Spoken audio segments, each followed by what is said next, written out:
Ce magazine, vous l'avez sûrement déjà vu et vos professeurs de langue vous en ont sûrement déjà parlé. Il doit être dans votre BU, dans votre CDI ou vous l'avez reçu chez vous dans votre boîte aux lettres.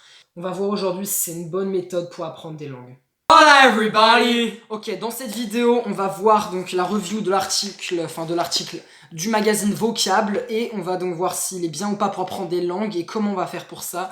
On va procéder comme d'habitude entre guillemets avec les 4 piliers d'apprentissage de langue qui sont donc vas-y à chaud là je l'ai perdu. Le fun, le contact avec la langue, voilà, les bonnes méthodes et et avoir un système d'habitude qui permet de rester consistant sur le long terme. Donc Vocable, c'est un magazine pour faire court qui permet d'apprendre l'anglais, l'espagnol et l'allemand, donc ces 3 langues-là, et je ne crois pas qu'il soit disponible dans d'autres langues, donc ça c'est la première information à savoir. Aussi, pardon. Donc Vocable, le principe c'est que vous avez la presse internationale, donc voilà, après ils le disent, où il y a des articles qui viennent de magazines anglais ou allemands ou espagnols, et qui sont pas traduits justement, qui sont en version originale. Cependant, voilà, on ouvre un article comme ça, on voit que, je sais pas si on voit bien, mais on va essayer, on voit qu'il y a des mots surlignés de vocabulaire. Et donc ce que fait Vocable, c'est il surligne les mots entre guillemets compliqués qu'il estime que vous ne connaissiez pas. Et il les traduit en bas. Donc là, en fait, sur une page, on a donc le texte, des mots surlignés, et en dessous, on a les traductions de ces mots-là. Ce qui est extrêmement pratique, qui permet de gagner un temps incroyable.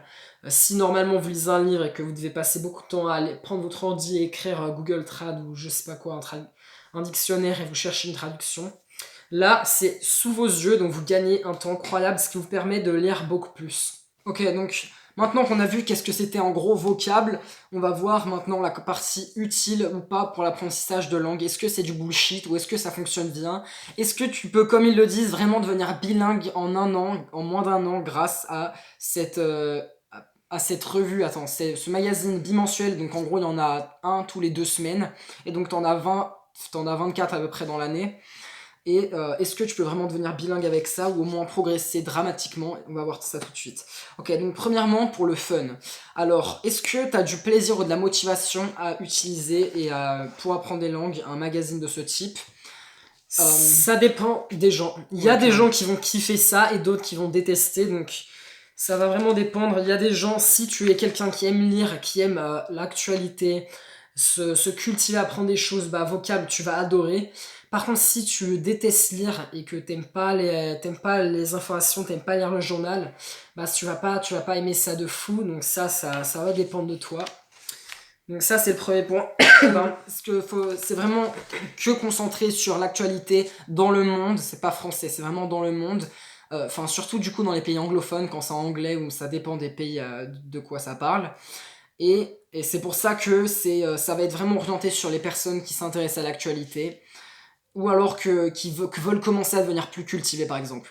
On va avoir un vocabulaire qui est lié à l'international. Le deuxième pilier qui est le contact, donc combien de temps tu passes avec la langue et est-ce que tu as un gros volume d'apprentissage de langue, dans le sens pas faire un exercice tous les 30 minutes où il y a 5-6 phrases, non, le contact, le volume de langue. En gros, combien de mots tu vas rencontrer en 1 minute de cette méthode. Donc je sais pas, voilà. En 1 minute de lire un texte, tu vas peut-être rencontrer, genre, je sais pas, 200 mots, j'en ai 300, 400 mots, 500, je sais pas, je dis n'importe quoi. Mais alors que si tu écoutes une série, ça va peut-être être moitié moins. C'est-à-dire que quand on écoute, on va pas avoir le temps d'écouter autant que ce qu'on lit. C'est-à-dire qu'écouter une conversation, ça prend plus de temps que lire une conversation. Est-ce qu'on peut avoir beaucoup de contact avec cette méthode? La réponse c'est oui, on peut avoir énormément de contacts. Si vous êtes quelqu'un qui sait lire rapidement, tu vas lire des milliers de mots, donc tu vas progresser assez vite. Enfin, tu vas avoir du coup une quantité très importante de contacts. Si toutes les 2 semaines tu reçois un magazine comme ça, un magazine qui fait, donc là c'est un exemple, un exemplaire à 8 pages parce que c'est pour essayer, mais c'est à 32 pages et donc ça fait 60-64 par mois.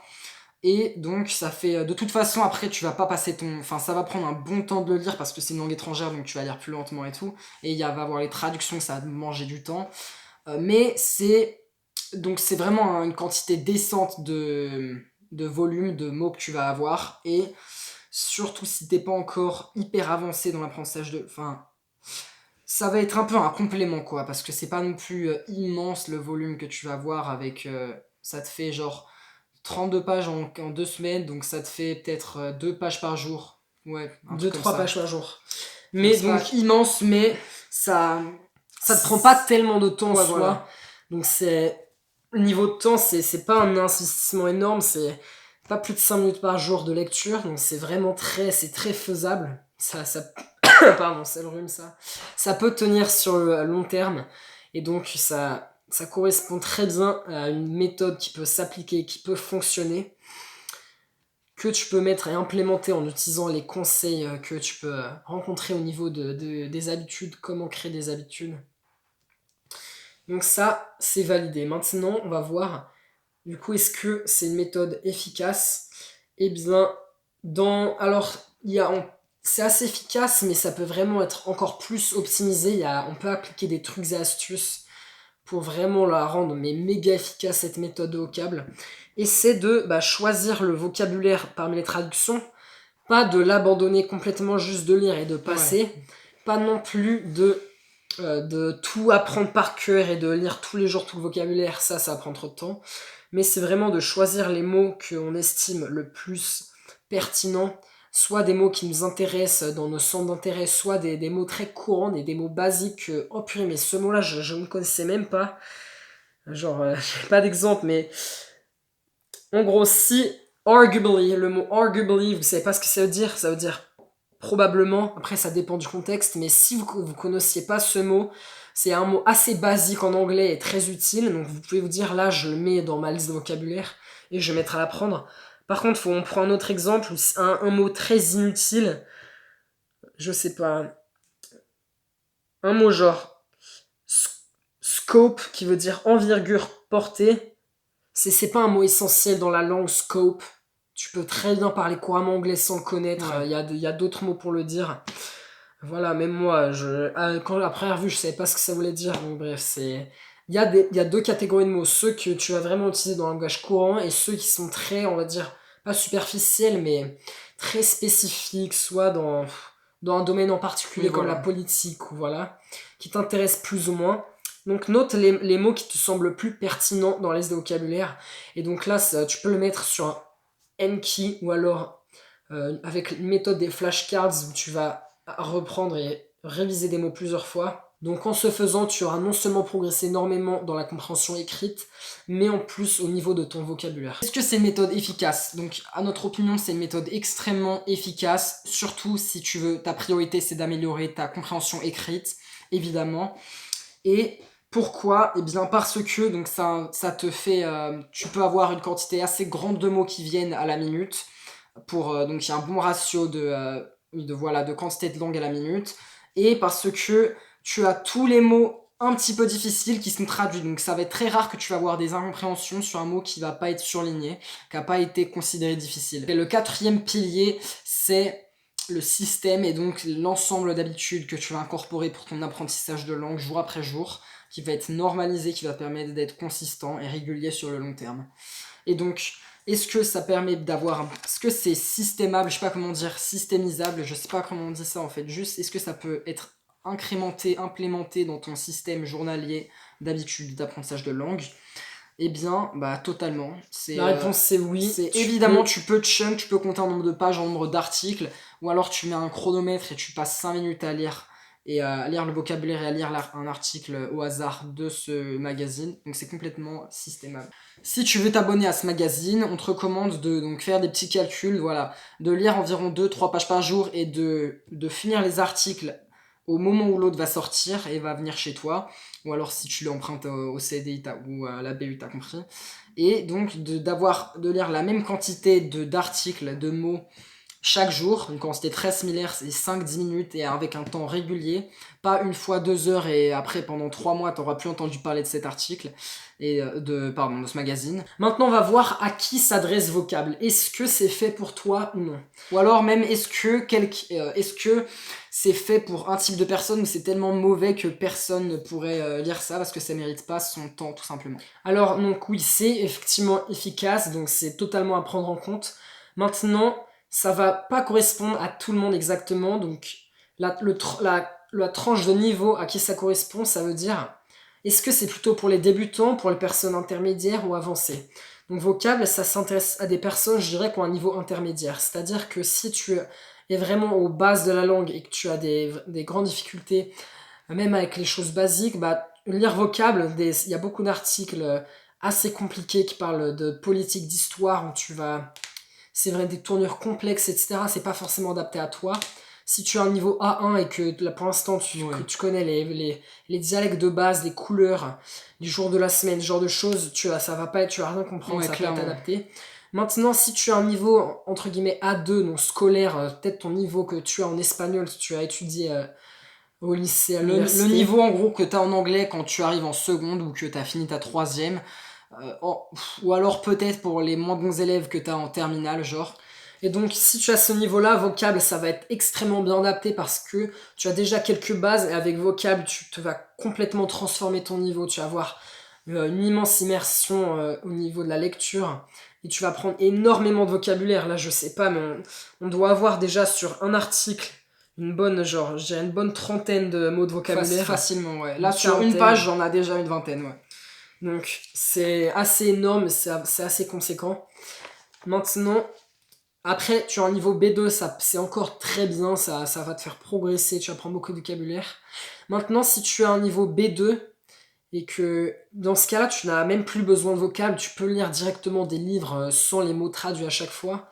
Après, rien ne t'empêche de continuer à le faire, hein, tu n'as même pas besoin de regarder les traductions, tu peux juste lire l'article sans regarder si tu as le niveau. Sauf de temps en temps pour les mots les plus techniques parce que c'est un très haut niveau et donc il y aura des mots qui vont poser problème, même aux natifs, parce que même quand tu lis un journal français, évidemment, il y a souvent des mots que tu vas même pas trop comprendre parce que c'est pas le langage courant et c'est très technique. Donc, conclusion, est-ce que tu peux devenir bilingue avec vocable? Oui, tu peux totalement avoir énormément de vocabulaire et après comprendre tous les textes. Et même tu peux devenir C1, c'est-à-dire avoir un niveau assez avancé où tu connais beaucoup de vocabulaire sur beaucoup de sujets, la culture, l'histoire, la politique et je ne sais quoi. Maintenant, un piège avec vocable qu'il ne faut pas tomber dedans, c'est de se reposer là-dessus et de croire que juste parce qu'on est abonné à vocable, on va devenir bilingue à 100%. Ce que je veux dire par là, c'est que ça va, oui, vous faire énormément progresser dans la lecture, mais cependant, si vous voulez apprendre à parler la langue et à avoir un bon accent, c'est pas vocable qui va le faire. Donc, faut aussi complémenter avec d'autres méthodes, que ce soit les séries ou regarder des vidéos, écouter des podcasts. Mais donc ça va vous couvrir la partie, ça peut couvrir la partie vocabulaire et lecture, mais cependant ce n'est pas la seule chose, il faudra complémenter avec d'autres méthodes. Un dernier point que j'ai oublié d'aborder, c'est que les articles sont aussi triés par niveau.